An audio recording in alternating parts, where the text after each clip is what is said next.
Hello friends, ഇന്ന് നമ്മൾ നോക്കുന്നത് നമ്മൾ ബാത്റൂമിൻ്റെ അകത്ത് ക്ലോസറ്റ്, വാഷ് ബേസിൻ, അതുപോലെ തന്നെ കുളിക്കുന്ന ഏരിയ കാര്യങ്ങളൊക്കെ കൊടുക്കുന്ന സമയത്ത് നമുക്ക് കറക്റ്റ് പൊസിഷൻസ് എങ്ങനെ കൊടുക്കാം, ഇനി അതല്ല ഏതാണ് ഏറ്റവും കൂടുതൽ സേഫ്റ്റി ആയിട്ടിരുന്ന ക്ലോസറ്റ് എന്നുള്ള ഡീറ്റെയിൽസാണ് നമ്മളൊന്ന് ഉൾപ്പെടുത്തിയിരിക്കുന്നത്. നിങ്ങൾ കാണുന്ന പോലെ തന്നെ നിലത്ത്, അതായത് ഫ്ലോർ മൗണ്ടർ ക്ലോസറ്റാണ് നമ്മൾ ഇവിടെ കൊടുത്തിരിക്കുന്നത്. അത് തന്നെയാണ് സേഫ്റ്റി എന്നാണ് എൻ്റെ ഒരു പേഴ്സണൽ അഭിപ്രായം. വേറെ ഒന്നും കൊണ്ടതല്ല, നമ്മൾ ക്ലോസറ്റ് വാൾ ഹാങ്ങിനേക്കാൾ, അതായത് ഭിത്തിയിൽ തൂക്കിയിടുന്നതിന് തുമ്പായിട്ട് ഫിഷർ സ്ക്രൂ ഒക്കെ അടിച്ച് ക്ലിയർ ചെയ്യുന്നതിനേക്കാൾ ഏറ്റവും നല്ലത് സേഫ്റ്റി ആയിട്ട് ഇരിക്കാൻ പറ്റുന്നത് ഈ പറഞ്ഞ ക്ലോസറ്റാണ്. അതായത് നിലത്താണ് ഉറപ്പിച്ചിരിക്കുന്നത്. അപ്പോൾ അതുകൊണ്ട് നമുക്ക് ധൈര്യമായിട്ട് എത്ര വെയിറ്റുള്ള ആൾ കയറിയിരുന്നാലും യാതൊന്നും സംഭവിക്കാത്ത രീതിയിൽ ഫ്ലോർ മൗണ്ടർ തന്നെ ക്ലോസറ്റാണ് ഏറ്റവും സേഫ്റ്റി വരുന്നത്. ക്ലീൻ ചെയ്യാൻ മാത്രം ചെറിയൊരു ഫാൾട്ട് ഉണ്ടെന്നുള്ളൂ. അതായത് ക്ലീൻ ചെയ്യുന്ന സമയത്ത് സൈഡുകളിൽ നമുക്ക് ക്ലീൻ ചെയ്യാനായിട്ട് പറ്റില്ല. കാരണം വെച്ചിട്ടുണ്ടെങ്കിൽ അത് അങ്ങനെ ആ ഭിത്തിയിൽ ഉറപ്പിച്ചിരിക്കുന്നതുകൊണ്ടാണ് അങ്ങനെ സംഭവിക്കുന്നത്. അത് മാത്രമാണ് ഇതിൻ്റെ ഡ്രോബാക്സ് ആയിട്ട് കാണുന്നത്. പക്ഷേ അതിനേക്കാൾ സേഫ്റ്റി, അതായത് നമ്മൾ ഈ പറഞ്ഞ രീതിയിൽ വാൾ ഹാങ് ക്ലോസറ്റുകളൊക്കെ നമ്മൾ ഭിത്തിയിൽ തൂക്കിയിടാനായിട്ട് ഉപയോഗിക്കുന്നത്. തൂക്കിയിട്ട് ക്ലാമ്പ് കാര്യങ്ങളൊക്കെ ചെയ്ത്, അതെങ്കിൽ ഫിഷറും സ്ക്രൂവും വെച്ചിട്ടാണ് ചെയ്യുന്നത്. അല്ലെങ്കിൽ അലൈൻകി സിസ്റ്റം വരുന്നുണ്ട്. ഇങ്ങനെയുള്ള കാര്യങ്ങളൊക്കെ ചെയ്തിട്ടാണ് ചെയ്യുന്നത്.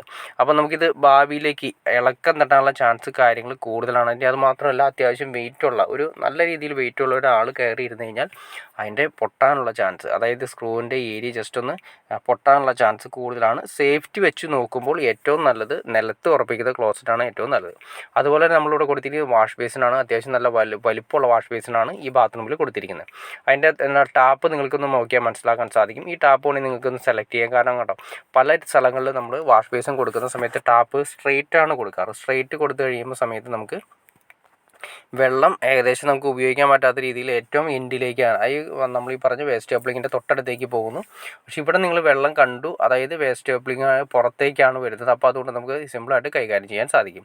പിന്നെ ഈ വേസ്റ്റ് കപ്ലിങ് ഒരു പ്രത്യേകത ഞാൻ ജസ്റ്റ് കാണിച്ചു കണ്ടോ, അതായത് അതിനൊരു ലോക്ക് സിസ്റ്റം ഉണ്ട്. ആ ലോക്ക് സിസ്റ്റം ഒന്ന് ഓണാക്കിയിട്ടാണെങ്കിൽ നിങ്ങൾക്ക് വാഷ് ബേസിൽ വെള്ളം പിടിച്ച് ഫുൾ ക്ലീൻ ചെയ്യുന്നതിന് കാര്യങ്ങൾക്കൊക്കെ വേണ്ടിയിട്ടാണ് ഉപയോഗിക്കുന്നത്. പിന്നെ ജസ്റ്റ് ഒന്ന് ഓപ്പൺ ചെയ്ത് കഴിഞ്ഞാൽ ഒരു ട്രാപ്പിൽ നിന്ന് എഫക്റ്റ് ചെയ്യുന്ന രീതിയിൽ പുറത്തേക്ക് വെള്ളം പോകും. അപ്പോൾ ഇതിങ്ങനത്തെ നമ്മുടെ ഈ പറയുന്ന രീതിയിൽ വേസ്റ്റ് കപ്ലിങ് നമുക്ക് മാർക്കറ്റിൽ അവൈലബിൾ ആണ്.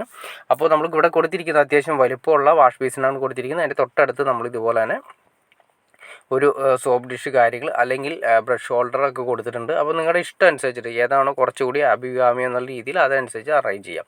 പിന്നെ തൊട്ടടുത്ത് തന്നെ എല്ലാവരും പറയാണ്ട് സ്വിച്ച് ബോർഡ് കൊടുക്കാൻ പാടില്ല എന്ന്. സ്വിച്ച് ബോർഡ് നമുക്ക് വാഷ് ബേസിൻ്റെ ഏരിയയിൽ കൊടുത്തുകൊണ്ട് യാതൊരു പ്രശ്നവുമില്ല. പക്ഷേ കുളിക്കുന്ന വെള്ളം അവിടേക്ക് വീഴാതിരിക്കാനുള്ള ഒരു ഏരിയ മാത്രം ഒന്ന് ക്ലിയർ ചെയ്താൽ മതി. അതായത് വാഷ് ബേസിന് നേരെ ഓപ്പോസിറ്റ് തന്നെ കുളിക്കുന്ന ഏരിയ വരാതിരിക്കുക. അപ്പോൾ ആ ഏരിയയിലേക്ക് ഒട്ടും വെള്ളം വരില്ല എന്ന രീതിയിൽ ഉറപ്പിക്കുകയാണെങ്കിൽ പിന്നെ യാതൊരു പ്രശ്നങ്ങളോ കാര്യങ്ങളോ ഒന്നും തന്നെ ഇല്ല. അപ്പോൾ ഏറ്റവും സേഫ്റ്റി നമ്മൾ പറഞ്ഞ പോലെ തന്നെ നിലത്ത് ഉറപ്പിക്കുന്ന ക്ലോസറ്റാണ്, ഫ്ലോർ മൗണ്ടഡ് ക്ലോസറ്റാണ്. അത് 200 mm, 220 mm, അതായത് 300 mm, അങ്ങനെ പല രീതിയിലുള്ള മെഷർമെൻറ്റുകൾ വരുന്നത്. ഈ ഭിത്തി ഉദ്ദേശിച്ച ഭിത്തിയിൽ നിന്നും, അതായത് ഫിനിഷിങ് കഴിഞ്ഞ് ഭിത്തിയിൽ നിന്നും നമ്മുടെ ക്ലോസറ്റിൻ്റെ ഔട്ട് 4 ഇഞ്ച് പോകുന്ന ഔട്ടാണ് ഉദ്ദേശിക്കുന്നത് 200, 300 അല്ലെങ്കിൽ 220 mm എന്ന് ഉദ്ദേശിക്കുന്നത്. അപ്പോൾ ഓക്കെ ഫ്രണ്ട്സ്, നിങ്ങൾക്ക് വീഡിയോ ഇഷ്ടപ്പെട്ടെന്ന് വിചാരിക്കുന്നു. ഇനി എന്തെങ്കിലും ഡൗട്ട്സോ കാര്യങ്ങളോ ഉണ്ടെങ്കിൽ തീർച്ചയായിട്ടും കമൻറ്റ് ചെയ്യാൻ മടിക്കരുത്, ഷെയർ ചെയ്യാനും മടിക്കരുത്, സബ്സ്ക്രൈബ് ചെയ്യാനും മടിക്കരുത്. ഓക്കെ ഫ്രണ്ട്സ്, അടുത്ത വീഡിയോയിൽ കാണുന്നവരെ ഓക്കെ.